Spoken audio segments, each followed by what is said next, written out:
Появление на карте мира государства Израиль – одно из самых удивительных событий политической жизни 20 века. При этом дата основания Израиля – лишь финальная точка, которой предшествовали десятилетия борьбы и конфликтов. В новом выпуске How It Was мы расскажем, как евреям удалось добиться создания собственного государства. Вы узнаете, как мировые сверхдержавы решали судьбу новой страны, почему СССР, будучи ярым противником сионизма, неожиданно для всех поддержал создание Израиля и почему уже через сутки после образования страны ей объявили войну сразу 5 государств.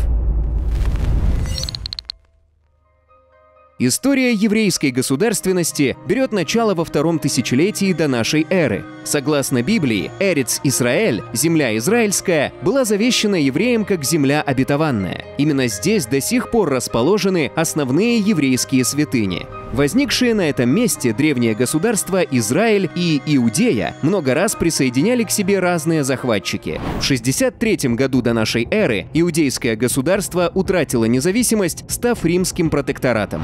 В первом и втором веках нашей эры евреи дважды поднимали восстание против римлян. В первый раз это окончилось падением Иерусалима и разрушением храма.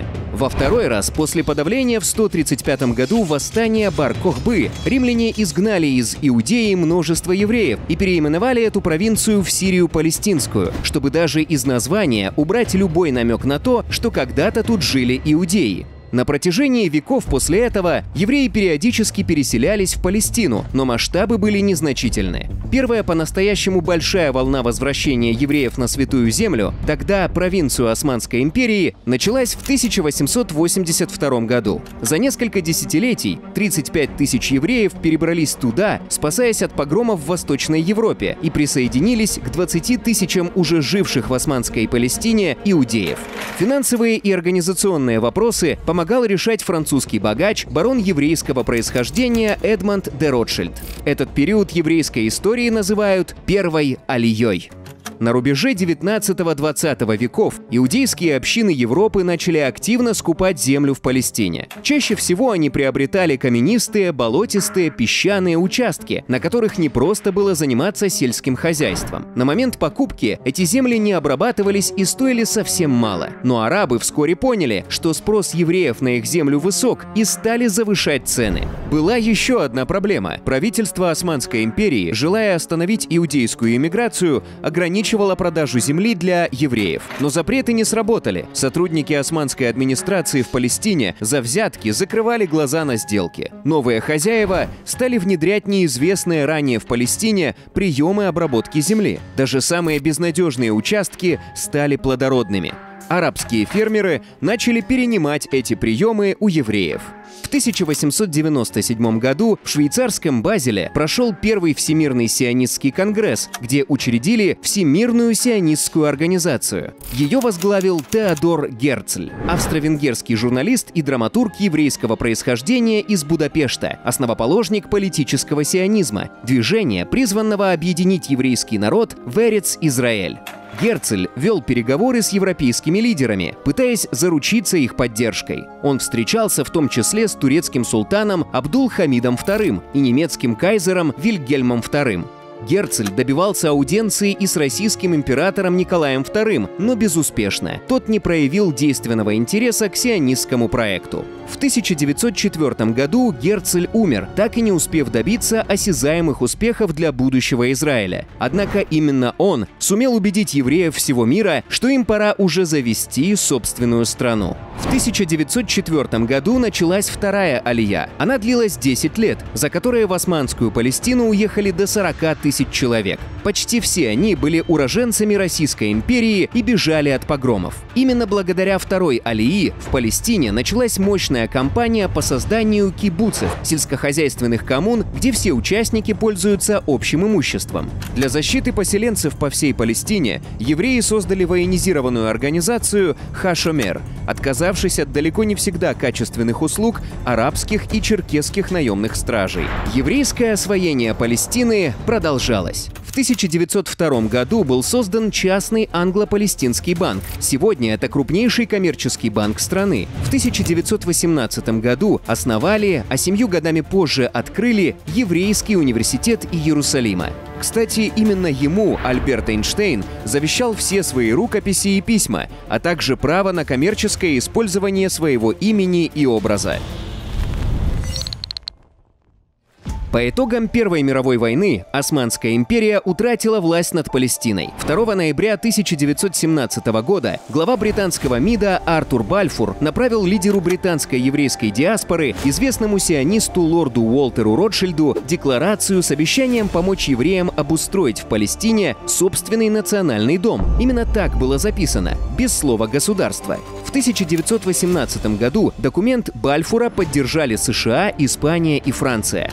В 1922 году Лига наций на основании декларации Бальфура поддержала британский мандат в Палестине. Под ней тогда подразумевалась территория, ныне занимаемая, собственно, Палестиной, Израилем, Иорданией и частью Саудовской Аравии. Подмандатные территории фактически делились на Палестину, где Британия должна была способствовать обустройству национального дома евреев, и созданный в 1921 году на землях к востоку от реки Иордан Эмират Трансиордания. Тем временем прошли еще 2 алии. Самая крупная, 5-я алия в Палестину, началась в 1929 и продолжалась до конца 1930-х годов, когда около 250 тысяч евреев бежали в Палестину от угрозы нацизма. В Палестине становилось слишком тесно. Конфликт новоприбывших с арабами обострялся. В 1936 году местные арабы начали восстание против британской власти в Палестине, требуя создания арабского государства и прекращения эмиграции евреев. К этому времени в Палестине жило уже около 450 тысяч евреев, треть населения страны. Восстание подавили, но Британия не могла не учитывать интересы арабского большинства. В 1939 году британцы выпустили так называемую «Белую книгу». Согласно этому документу, в ближайшие 5 лет в страну могло въехать не более 75 тысяч евреев. После же иммиграция евреев без согласия арабской общины будет запрещена.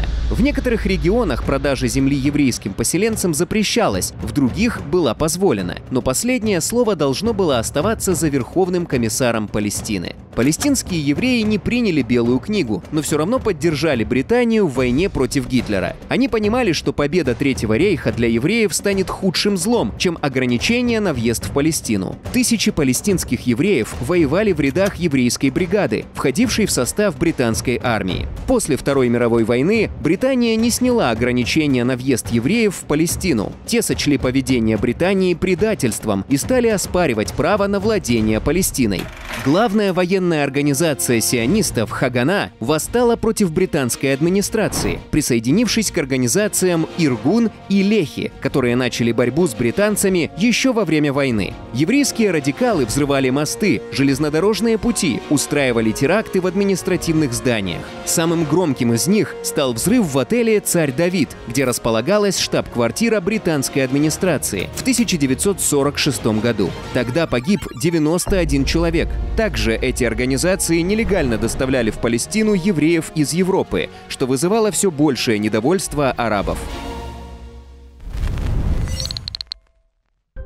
В апреле 1947 года Великобритания призвала Генеральную ассамблею Организации Объединенных Наций дать ответ на палестинский вопрос. Специально созданный спецкомитет по Палестине рассматривал 2 варианта. Первый – раздел Палестины на арабское и еврейское государство с нейтральным Иерусалимом. Второй – создание общего государства арабов и евреев. Первый вариант больше подходил евреям, но арабы не хотели уступать территорию. Второй был предпочтителен для арабов, но евреи его отметали. В новом государстве они опять оказались бы национальным меньшинством. К тому времени мир уже был поделен на 2 лагеря. Во главе одного стояли Соединенные Штаты, во главе другого – Советский Союз. Судьба Палестины оказалась в руках 2 сверхдержав.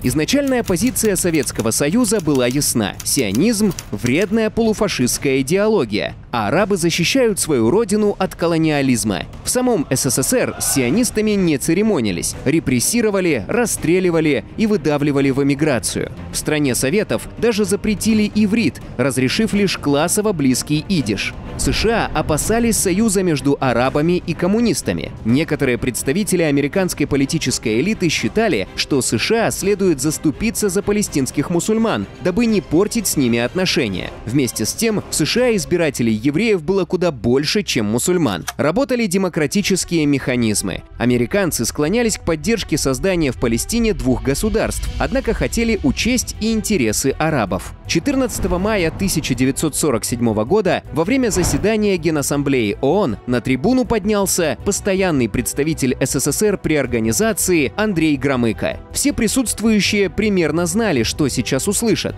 Но неожиданно Громыко заговорил о том, что евреи натерпелись немало зла в годы Второй мировой войны, и никто из стран Западной Европы не пришел им на выручку. Теперь же евреи хотят создать свое государство, что вполне логично. Громыко добавил, что для СССР был бы оптимален вариант с общим еврейско-арабским государством, но если ООН сочтет конфликт народов неразрешимым, единственная альтернатива – создание двух государств. Речь Громыко произвела эффект разорвавшейся бомбы. Такой просионистской позиции от СССР не ожидал никто. Естественно, это не было блажью Громыко. Он четко излагал позицию Москвы. Сталин считал, что еврейское просоветски настроенное государство в Палестине поможет нарушить владычество Британии на Ближнем Востоке. Итак, мнения великих держав внезапно совпали. В ноябре 1947 года ООН принял резолюцию о разделе британского мандата в Палестине на арабскую и еврейскую территорию. За это решение проголосовали 33 страны, в том числе Советский Союз, Украинская и Белорусская ССР, США, Канада и Франция.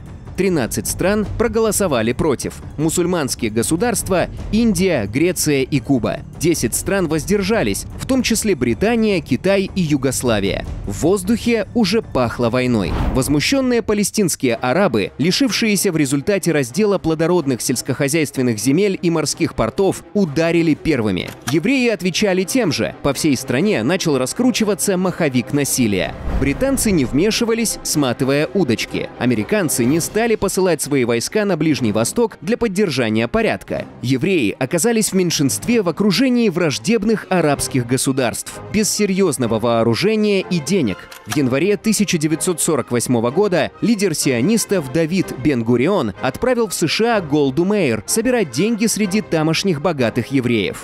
Никто не верил, что она соберет и 10 миллионов долларов.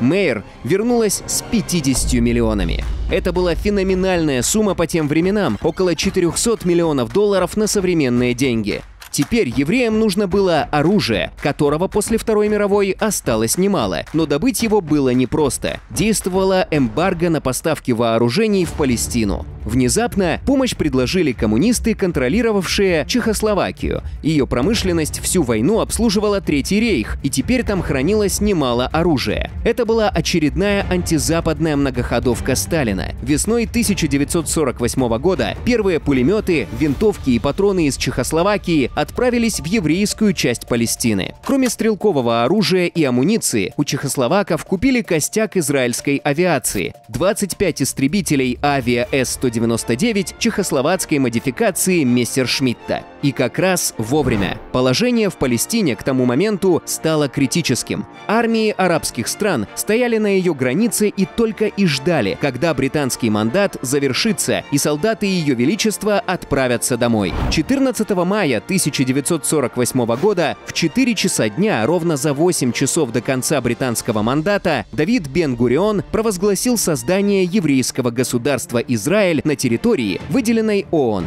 Фактически первым государством, признавшим существование Израиля, стали США. Президент Гарри Трумэн объявил об этом в тот же день. Но юридически первым Израиль признал Советский Союз. Это произошло 17 мая. А вот Великобритания официально признала еврейское государство только в апреле 1950 года.